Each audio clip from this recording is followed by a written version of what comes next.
मैं नदीम नारी और आप देख रहे हैं ब्रेक बाउंड। 17 मई 2025 को छोटा सोनापुर दो टांकी पे मुंबई में एक प्रोग्राम रखा गया था।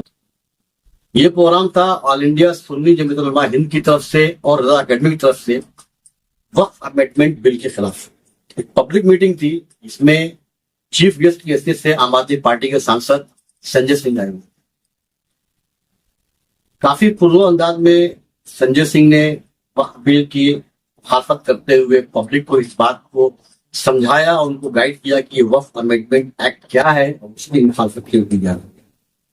हमने आपको दिखाया कि संजय सिंह ने किस तरह से अपने भाषण में वक्फ को लेकर के क्या क्या बातें की। इस पूरे मामले में मोइन मियां, अशरफ जिलानी, सैयद अशरफ अली भाई साहब, खुद संजय सिंह से हमने बात किया इस प्रोग्राम को लेकर के, वक्फ के मामले को लेकर के। क्या कुछ कहा इन लोगों ने इस पूरे मामले में पेश आपके सामने में। ऐसी तमाम अपडेट्स के लिए हमारा चैनल सब्सक्राइब करें, वीडियो लाइक शेयर करें।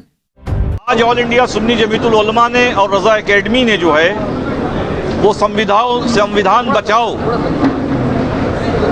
एक प्रोग्राम रखा था, जिसमें आली जनाब इज्जत माब संजय सिंह साहब को मदऊ किया गया था। संजय सिंह साहब ने जिस तरीके से संविधान को बचाने के लिए जिस तरीके से वो पूरे देशवासियों की आवाज़ बने हुए हैं, तो उनके इस्तकबालिया उनको दिया गया और आपका बहुत ज़ोरदार बयान हुआ। लोगों से आपने अपील की है कि मुल्क में अमन व अमान कायम रखें और जमहूरी तरीके से कानून के दायरे में रहते हुए पुरअमन एहतजाज संविधान को बचाने के लिए करते रहें। अच्छा, ऑल इंडिया सुन्नी जमीयतुल उलमा और रजा एकेडमी इस मामले में कानूनी लड़ाई लड़ रही है, तो कहाँ तक हुई लड़ाई? देखिए, हमारा लीगल पैनल इस पे काम कर रहा है। एडवोकेट रिजवान मर्चेंट साहब की रहनुमाई में, एडवोकेट शुबेल फारूक साहब की रहनुमाई में इंशाअल्लाह हम कानूनी चाराजोई आखिरी दम तक करते रहेंगे। कि इसमें संजय सिंह साहब को बुलाया गया तो जेसीपी के मेंबर थे।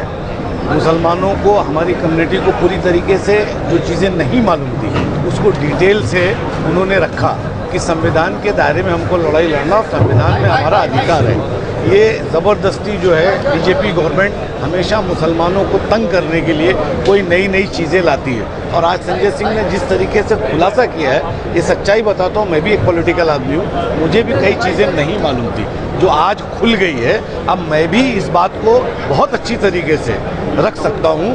तो ये बात अच्छा हुआ कि यहाँ पूरे बम्बई के लोग इस वक्त मौजूद हैं, सारे बम्बई के ट्रस्टियान, हर मस्जिद के। तो एक अच्छी बात हो गई कि लोगों के सामने इसमें बड़ा खुलासा हो गया कि किस तरीके से शाहनवाज हुसैन बीजेपी के एमपी थे, किस तरीके से क्या नाम है मुख्तार अहमद नकवी थे, किस तरीके से ये पास हुआ। सारी हमारे रिकॉर्ड्स वहाँ दर्ज हैं। उसके बावजूद भी हमको परेशान करने के हो, तो संजय सिंह का शुक्रिया अदा करना चाहते हैं हम कि उन्होंने यहाँ आके और जिस तरीके से पूरा इसका ऑपरेशन किया है, इससे हम मुसलमानों को काफ़ी वो हुई और हमको बताया गया कि हमारी आज़ादी में क्या भागीदारी, हमको कौन सी किताबें पढ़ के अब बात करना चाहिए।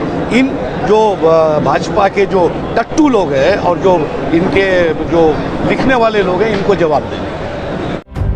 शुक्रगुजार हूँ कि उन्होंने ये मीटिंग रखी और मुझे इतनी इज्जत दी। दूसरी बात कि इस वफ़ की जेपीसी में मैं था और हमने पार्लियामेंट में भी इस बिल का विरोध किया। ये हिंदुस्तान की खूबसूरती है, ये इस देश के सेकुलरिज्म की मजबूती है कि लोकसभा में 232 वोट इस बिल के खिलाफ पड़े, जिसमें सिर्फ 24 मुसलमान थे। 95 वोट राज्यसभा में इस बिल के खिलाफ पड़े, जिसमें 4, 5, 6 मुसलमान रहे होंगे। तो इस देश के लोगों की ये खूबसूरती है कि हम सब लोग मिल के रहना चाहते हैं और जहाँ कुछ भी गलत होगा, संविधान के खिलाफ होगा, हम उसका विरोध करेंगे। और संविधान की धारा 26, 25 ये कहती है कि हर धर्म के मानने वाले व्यक्ति को अपनी धार्मिक संपत्तियों के प्रबंधन करने का और अपने धर्म के मुताबिक पूजा अर्चना, इबादत, प्रेयर करने की छूट है, आज़ादी है।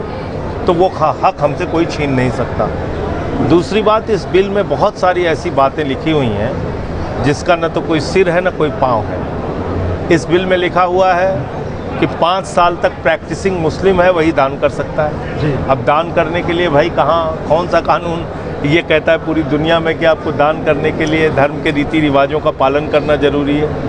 दूसरा, इस कानून में लिखा हुआ है कि वक्फ बाय यूज़र को हम नहीं मानेंगे।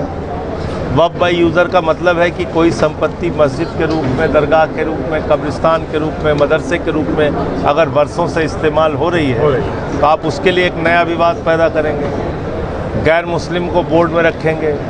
ये सब तमाम ऐसे विवादित पॉइंट हैं जिसके खिलाफ हम लोगों ने सदन में भी बोला था और इस बिल के खिलाफ जेपीसी के सामने भी अपनी रिपोर्ट हम लोगों ने दी थी, अपना विरोध दर्ज कराया था। अब इसकी कानूनी लड़ाई सुप्रीम कोर्ट में चल रही है। जनता को जागरूक भी करेंगे एक साथ मिलके, और कानून की लड़ाई में मुझे पूरी उम्मीद है कि माननीय सर्वोच्च न्यायालय ऐसे बेबुनियाद गैर संवैधानिक बिल को ख़त्म करेगा।